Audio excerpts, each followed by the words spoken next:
যে এটা অস্ট্রেলিয়ান আনার, প্রচুর ফলন এসছে গাছে,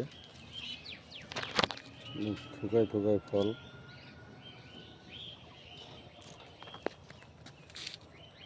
এর ভিতরটা একদম পুরো লাল, বিচিগুলো একদম নরম, খুব সব খেতে খুবই ভালো।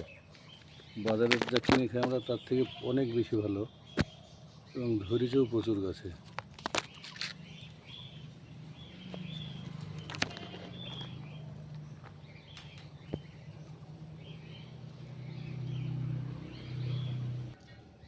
এটা সুপার ভাগুয়া, এই গাছটাতেও প্রচুর ফলন, কেবল কালার আসছে। এটা প্রথমে একটু সবুজ ভাবের হয়, পরে একদম গাঢ় লাল হয়ে যায়, ভিতর একদম পুরো লাল, খেতে খুবই ভালো। এটা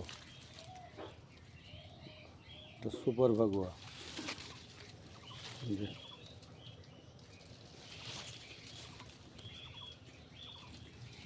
টবে আছে গাছ দুটো।